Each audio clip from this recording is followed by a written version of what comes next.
Imagine the toughest game atmosphere.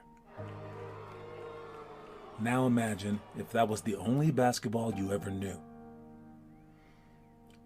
Like growing up in New York, you'd either be forced to quit or adapt.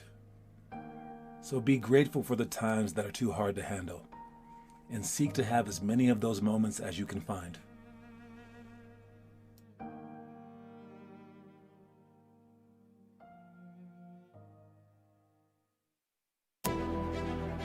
Becoming great at anything in life is a little like wrestling a gorilla. You don't quit when you're tired. You quit when the gorilla's tired. So keep fighting and striving as though the only other option is death.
Excellence is not a trophy. It's not a win. It's not the applause, and it's not being known as the greatest. Excellence is the gradual result of always striving to do better. And there's room for every one of us to bask in its glory.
What's up?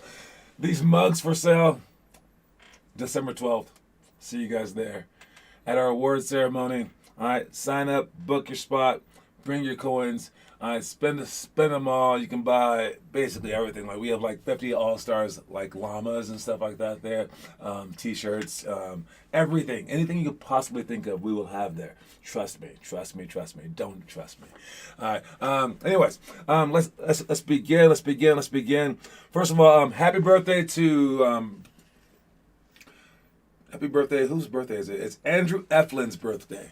All right, happy birthday to Andrew Eflin. We haven't seen him in a while because he's been playing for his school's team, and hopefully he's been working hard. Have not made it over there to see any games and things like that because we go every single day, basically. All right, but he says that he'll be there this week for the morning workouts. I think he's coming on Tuesday.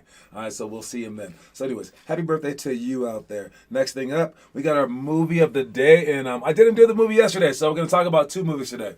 All right, so today's the 5th, so we're going to talk about the movie for the 4th. All right, so if you're watching the movies out there, you want to watch your movie for the month and then post a movie report. We've only had, I think, like Finn Kaufman has done one and Connor Rush has done one.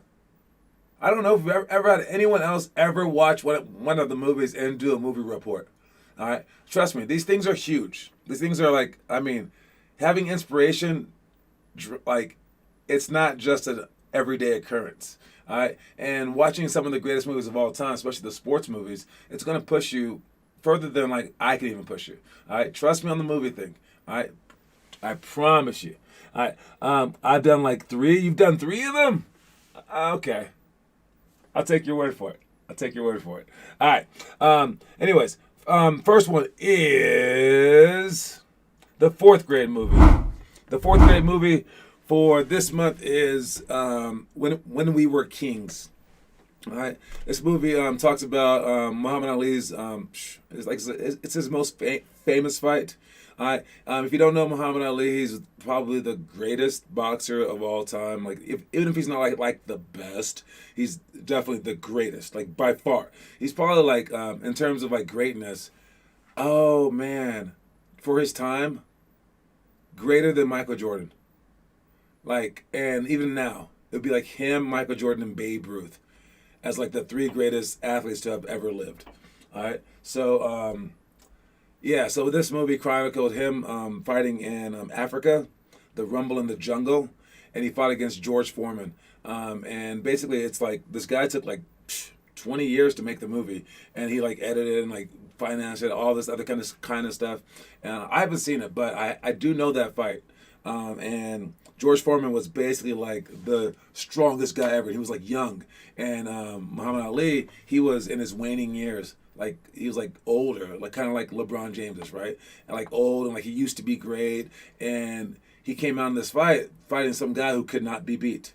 Not only could not be beat, but this guy was like destroying people. He was so strong. So he's gonna fight against the old Muhammad Ali, and Muhammad just like with all the Africans, like they like loved him more than America did even, and they was like cheering his name. They like said some stuff in African, like Ali, Boombaye Ali, like that. I mean, like kill him Ali, like that. And so anyways, the fight, he basically rope-a-doped him. It's very very famous. I'm not afraid of spoiling this for you. Sorry, spoiling. Spoiler alert. All right. He rope-a-doped him basically by making him punch himself out. And he kept saying, hit me, like that. And he just kept having the guy swing. And then, like, he never fought back until, like, 7 rounds in. And all of a sudden, boom, starts coming out. And they're like, what? And, like, he just, like, tricked him into getting super tired, basically. All right. And, yeah, so Ali was, like, a genius, like, boxing-wise. And this movie shows you the entire thing. And in terms of, like, critics, it's, like, 98% approval rating on Rotten Tomatoes. So, like, it's, like, known as, like, one of the greatest boxing documentaries of all time. So, anyways, the other movie, though, is the 5th grade movie. And that movie is called Uncle Drew. All right. Uncle Drew, the 5th grade movie of the month. All right. And for this one, it is, let me see if I can make it bigger. There we go. That didn't really work. All right. But anyways, the 5th grade movie is Uncle Drew. All right. And this one is with Kyrie Irving as the star character, but also has Shaq in it, had Aaron Gordon in it, had Lisa Leslie was in it. There was a lot of people in this movie. Like Reggie Miller was in this thing. Yeah, but his grills are good. George Foreman, he's totally known for his grills now. But he was definitely George Foreman was a boxing champ then, and then he was also he lost to Muhammad Ali. He said he's great, but he won it again when he turned 50. George Foreman won in the 90s when he was 50 years old, won the heavyweight championship of the world. That's crazy talk, right? But anyways, this movie, it was a pretty good movie. We saw it as a group. I don't know if Finn was there though, but we saw it with like 30 kids in our program. We all went to go see it in the movie theater before COVID, obviously, and it was a pretty cool experience. The movie was just it was okay. It was okay, but it's really neat, especially like the basketball parts. And but what it was born out of was this thing called Uncle Drew, and he had commercials, right? And it was Pepsi commercials. I'm a real ball. And basically, Uncle Drew, Kyrie, he would dress up like an old man, and he would go out and surprise people at parks. I don't know. Joined like a month before COVID. Oh yeah. I don't know if like this was like a setup, but it seemed like most people didn't know it was Kyrie Irving. So he dressed as an old man, and it was funny.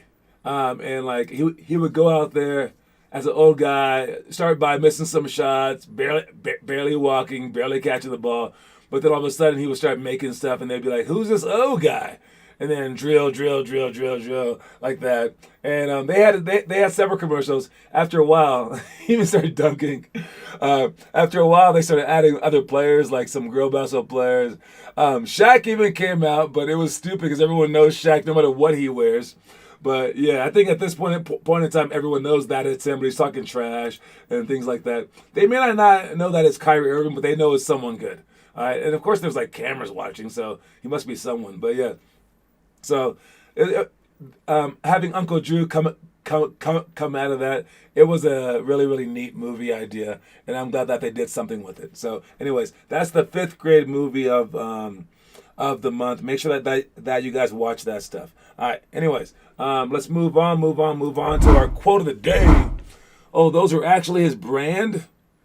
You talking about Kyrie, the Pepsi brand? Fall forward. Fall forward. All right. I like the other one that says fail well, right? Fall forward. If you're gonna fail, if you're gonna fall, make sure that you do it in a forward fashion. Make sure that you not like literally, but I guess that too. But like if you're gonna mess up, make sure that you're aggressive about it and that you go about it. Don't lose because you weren't proactive. Basically, if this was like a baseball analogy, don't strike out by not swinging. All right? Go for it. Like, go for it because if you fail with the momentum, you're going to get further than you would have without. All right? So build up that momentum. Go for it all. So, like, basically, like, you're not going to make the NBA. Whatever. It happens. But over the next, like, few years, work out every single day as if you were going to make the NBA. So then that impact, you're going to fail either way, right? You failed by trying, failed by not trying. But that impact in your life now holds more weight. So you're allowed to have all that work count for something, right? As opposed to just failing. Like if you're gonna fail, might as well fail forward. Like fall forward. Go for it all. I mean, so at least you can get something out of it. All right? And then who knows? You might succeed. So fall forward. That is the quote of the day. Let's see. George Foreman grills are actually by George Foreman. Oh, I got you. No, he did not create the George Foreman grill. He just put his name on it. It doesn't work that well. I love the George Foreman grill. They are amazing. It's just that no, you know what? They're not that amazing. It's just that grills in general just weren't smart enough. All he did was angle it down, and it was like, oh my god. And then they pancaked it so that you wouldn't have to flip it. No other grill before that ever did that. It's crazy that no one ever came up with that idea, but they are pretty cool. You take it from the back then, the charge. What day is it, Rohit? Pause. Rohit is on day 97 out of 1,078. All right. Anyway, so yes, fall forward. Fall forward. All right, we have our question of the day, and I want to know what you guys think of it. Let me know what you guys think of the question of the day. All right, the question of the day is, where's my question of the day? Oh, it's aquí. All right, here it goes. The question of the day. Try to pay attention to it. I'll ask you guys afterwards. What do you do and how do you feel after you make a mistake? Sometimes I get mad at myself. It's just like I missed an easy layup, but I try to get over it and just get to the next play and keep on going. I feel like I'm just gonna make more mistakes if I shoot the ball. I feel bad. Just walk it off or say that's my bad or something, depending on the team score. I guess angry a little bit, determined. I just keep going and I forget it so I can be better next time. Well, I just feel like I'm sad, but I just keep going and I try harder next time. All right, so that's the question, and yes. You cannot fall forward when you're taking a charge, okay? You can't take that saying too far. All right, but anyways, what do you do and how do you feel after you make a mistake? Let me know in the comment section. What do you do and how do you feel after you make a mistake?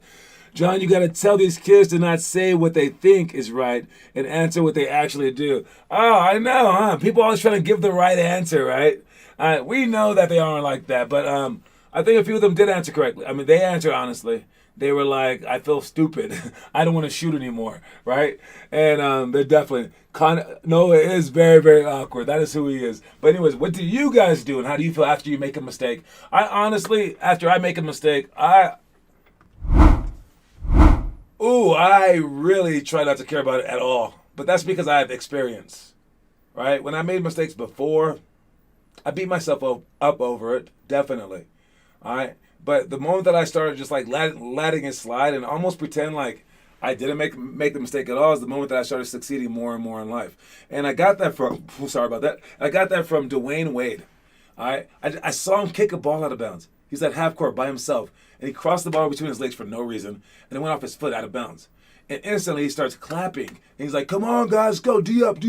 And everyone just ran down the court like, okay, it's freaking Dwayne Wade. What are we going to do? And I was like, yeah, that is how you should act. Screw people, dude. Like, everyone makes mistakes. And then the other guy that helped me out was Akeem Olajuwon and Shaq. All right, they're two of the greatest centers of all time. They're unstoppable. They're just so dominant. Shaq was just dunking on everyone. And their percentage from the inside was one of the greatest of all time. It was 67% or something like that, shooting from point blank range. And I was like, wait, that means that Shaq missed 1 in 3 shots from really, really close. And he's huge. That's a lot of misses from point blank range when you're enormous. Akeem Olajuwon, as great as he was, he missed some of those shots. We didn't see the highlights, right? And I was like, don't be afraid to make a mistake. And it's still hard for me a little bit in terms of stuff that I'm not good at, but like you gotta let it slide. I care about the mistake, but I just smile. I don't know why. I saw someone say smile when you make a mistake, and now I do it. Yeah, that's decent. When I make a mistake, I say my bad and go on with my day. Gotta move on, right? Exactly. All right, now what do we have? We got our camp is on the 20th. Don't forget that. It's the 4-day camp. You can show up to any day that you can make it to. I know you guys might have practice, something like that, but it's from 12 to 3. All right, from Monday to Thursday, from the 20th to the 23rd. And we are doing all of our challenges. Every single challenge that we have. All right. And speaking of our challenges, just real quick to go over the challenges.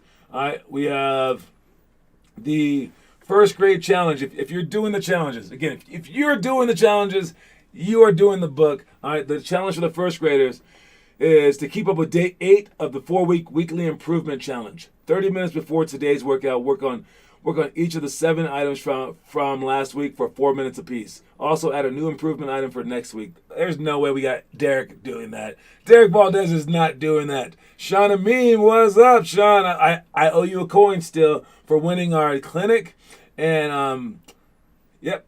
What's up, Dylan Davini? Yo. If you're a second grader, you are doing day 6 of the dribbling dojo. Third grader, you're doing day 6 of our 4-week pick and roll challenge. Fourth graders, day 6 of the homework assignment, which is make or shoot 10, 25, or 50 free throws. Fifth grade, you're doing day 6 of the homework assignment. Sixth grade, you're doing day 97 of 100 days of the Prio Brazovanie challenge, which is a big man challenge. It has a whole bunch of stuff in it. Seventh graders, you're doing your 3 of 10 month Chastain challenge.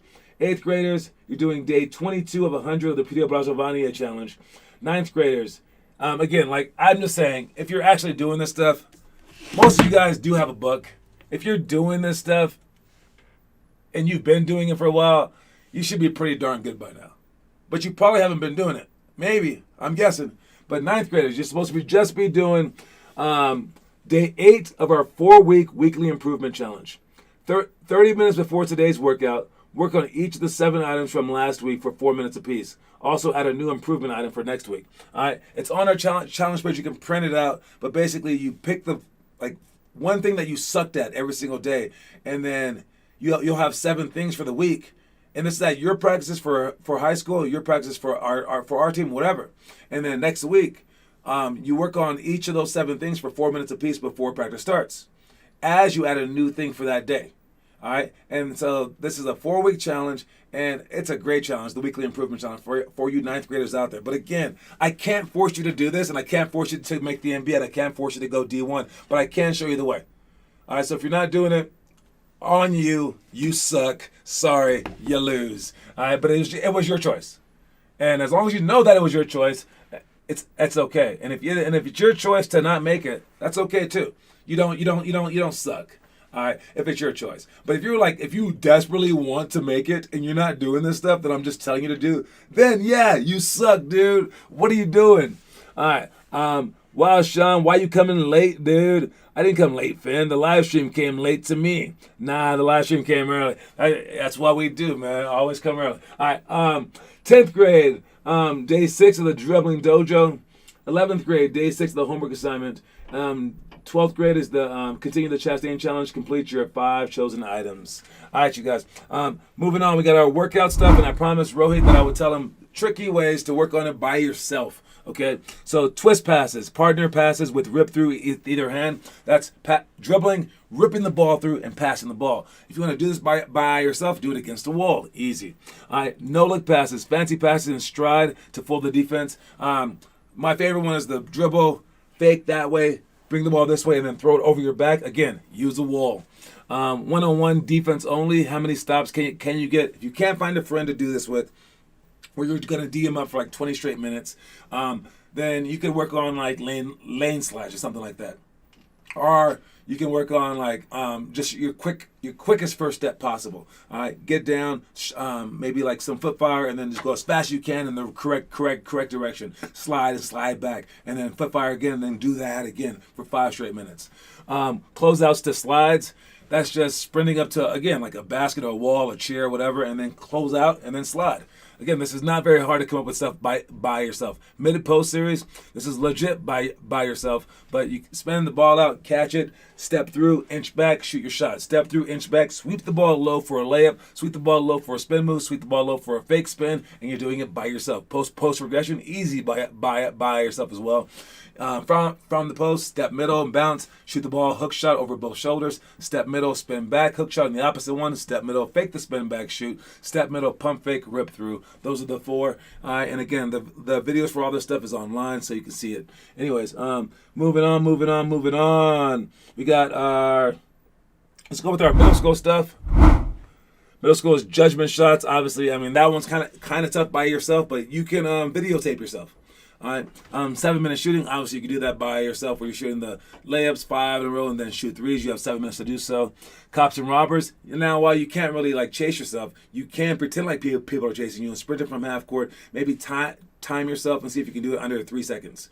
Then we have fake to escape dribble. Just pump fake to escape. You don't need anyone for that. Battle ropes. That one's tough if you don't have battle ropes, but you can always just do push-ups and things like that instead. Then the backboard alley-oop. That's dribbling in, throw the ball off the backboard to yourself, catch it, and score it. Last one is our high school. The clap dribble. You can use a wall. Dribble, cross between the legs behind the back. When you go behind your back, you touch the wall. Pick and roll, flip-flop. All right, this is... pretend that the screener is screening for you. go like this, and then you cross over, go the opposite way, and then pull up for your jump shot. Again, you can just use a chair. Fly drill. If you don't have the ladder to put on the ground, you can buy the ladder from us on our award ceremony day on the 12th. If you're not signed up for it, you will get a phone call this week. So sign up for it. Sean Amin's not signed up for it. Roey's not signed up for it. Sign up for our award ceremony on the 12th. But you can also just do chalk outlines, use a line on the ground. All right. But you basically do the fly drill, which is behind your back as you're stepping in and out with typewriter steps throughout the thing. Trick dribbles, attempt to master all the fun stuff. Any kind of trick dribbles that you guys can think of, including the ones that we show you during practice. Press break, give and go. This one is hard by yourself, but you can practice the hard parts. Where you're throwing the ball against the wall, where you sprint forward, then boom, retreat dribble, and then throw it back. And then you could even, sprinting forward after that's kind of easy, but that's the hardest part, is to go forward, get double teamed, then retreat dribble, and pass off with 2 legs like that. So you can practice that stuff. Again, if you don't have a wall, you can use a backboard. That's even more accurate. All right, and getting that strength to sprint forward, and then to back, and then to like backwards slide with the ball to retreat dribble as you jump up and backwards and then throw it over your head. That's a huge, enormous skill that you have to develop. But if you do, people can't double team you, and then you can dominate them. All right. Then we have triangle cuts for shots. You can just spin the ball out for yourself to pop up from the box, or you can do reverse Mikins, or you can just spin the ball to yourself and then cut back door. So that's all of them. Again, Rohit asked for that. I don't even know if he's here to listen to it all, but there are creative ways to do all this stuff by yourself before we even have practice. All right. Real quick, let's go with our trivia, then the picture, then the story. All right. So trivia question today. The best thing to do if you're double teamed is to shoot it. I like the aggression, buddy. All right, let's see. The trivia question today is, who was the all-time leading scorer in 76ers team history? Who was the all-time leading scorer in 76ers team history? They've had some great players. You only get one chance, by the way. They've had some really, really great players throughout Philadelphia, his team history. It's not Joel Embiid. That is not the answer. All right, but let's see if you guys can guess the answer. Who was the all-time leading scorer in 76ers team history? If you're using Google, but someone actually knows it, they're going to get it faster than you. All right, and that is the answer. It is Hal Greer. All right, I swear Roly just says hi and leaves. Few people do that. All right, Finn Kaufman with another win, and he is dominant in this game. Dominant. And Connor, yes, you are definitely late. Sean, you definitely missed it. But nice try. All right. Finishing up, let's go with the story of the day real quick. There's reality and there's pretend time. Throughout games and practices, we must distinguish between what's real and what's not, if we are to maximize our potential and the game's influence in our lives. Coaches may yell, our team may lose, and it may all seem like a war, but it's not. It's a game that is meant to test our resolve.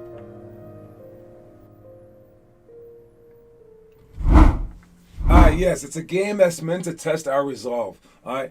Yo, it's pretend. Like, don't forget that. It'll help you out so much if you can remember that. Like, everyone comes into it knowing that, but then they get caught up in it and then they forget to come back out of it. All right. You should just understand that, like, it's pretend. You don't have to cry about stuff. You don't have to get too passionate about it. But also the other way, it's pretend. Go out there and knock their head off, dude, like it's a war. It's a fake war. There's no repercussions. All right, you go out there and you just like, go for it all, and right afterwards shake his hand because it was pretend. All right, so you can use it however you need to use it, whenever you need to use it. You can use the fact that it's pretend. Say, like, one day this is going to be over. So right now this guy's hurting my feelings. The ref isn't calling calls. But one day it'll be over because it's just pretend. Or you can use it the opposite way, where, like, everything is going your way and you have to, like, relish in it, and you have to like love it and be like, yo, I gotta work out every freaking day because this is not real life. and I must like try my hardest now because it's gonna be over one day, and I'm gonna have to get a real job, dude. Unless you're John Sanders, all right, but you get a real job, and then I have to like go to work every day and not play a game that everyone cheers for me at. Yes, because it's pretend. So you can use it to make sure that you're doing everything that you can today to keep going, but you can also use it to get over the stupid stuff, the stupid times when you don't get playing time, or like someone hits you, or whatever it may be. But you can also use it to declare war on the other individual. All right, when your coach yells at you, he's only doing it because it's pretend time. All right, if you were like legit an actor and you went out there and you were in like the freaking I always forget the stupid show. All right, but you're in the show with all the dragons, whatever that one's called. What is that called? Not Lord of the Rings. It's called something else. Game of Thrones. There you go. If you were in Game of Thrones and the guy was like up there with like a water bottle instead of a dragon because they just CGI'd it later and he was going, "Rawr," you wouldn't really be scared. You would have to pretend to be scared, right? Because you know it's pretend. Yet, when your coach screams at you, you get all butthurt. All right, you shouldn't say that. You get all, you get all like depressed and stuff like that. It's pretend. He's saying it so he doesn't lose his job sometimes. Other times he's just saying it just to motivate you. The coaches will say anything to motivate you. Think about it. Do they want you to do badly? Do they want your team to do badly? Was that their goal? Is that what the coach is thinking? He's thinking, oh yeah, I'm not gonna play Finn because I want to lose. No, he legit thinks not playing you is gonna win him the game.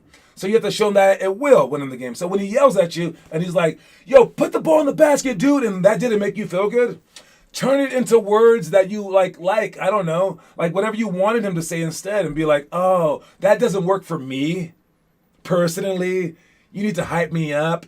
But you don't know how to do that, coach? Okay, I'll hype myself up. Let's go, John. Let's go, baby. Like that, whatever. Or if he doesn't scream and you need to be screamed at, then do it like that. All right, and he's just like, hey, nice job. But you're like, can you scream at me? Nah, you got to make that up yourself. So understand that it's pretend time out there, and stop flipping out over every little thing, and go win the game. Dive for the balls. Talk trash if you want to, okay? I remember when Dylan Davini was talking trash to the dude from Richmond, and it was like a guy 2 years older, and the guy was trying to like beat him up afterwards, and I got mad at the kid. I was like, are you kidding me? Like that. I was like, he was talking trash. He's so brave to you as a little kid, and then I made them like make up and stuff like that. People take it too far, and you have to end it right when the game ends. Anyways, last one is our picture of the day, and that is Terrence Mann. Belief in himself pays off thanks to the belief the Clippers had in him. You don't need a team to believe in you, but it does help. So, in the meantime, believe in your teammates. Especially like the ones who like can't do it. Believe in them. Just tell them that you believe in them. But on the other hand, if no one believes in you, do it anyways. Think about it. Like Terrence Mann is legit doing well, but he claims it's because his teammates believed in him. He could have probably done just that well without that belief. I know that they gave him a chance for like playing time, but he's talking about like a very, very positive sense from them, right? That's all in your head. Because it's not like they picked him up to dunk the ball or they helped him go faster for the backdoor layups. No, he did that on his own. So you need to either be lucky enough to have the belief of everyone, or you can earn it, or again, you can just pretend that it's there. All right? Just pretend. Whatever you need in your head to make it work, make it work. All right? Terrence Mann's a great example of that. He's just an average role player, but he's making the most of every situation because of his supreme confidence. He said it was given to him by the team, but he could have given it to him himself. All right? Make sure that you guys give yourself some confidence as well. And don't forget the quote of the day is to fall forward. Unless you're taking a charge, don't fall forward. But other than that, fall forward. You go as fast as you can, as hard as you can with all your momentum. And if you fail, hey, at least you have momentum, and you're going to be going in a forward direction, and you're going to get better because of it. Your whole life's going to improve because of it. You're going to appreciate it forever. And I appreciate you guys. And I will see y'all soon. Don't forget to sign up for our award ceremony on the 12th. If you don't, we will call you up. At least like tell us that you're not coming or something like that. We gotta be there. Anyways, that's my time. I will see y'all later, and I am out. All right, that's my intro. Peace.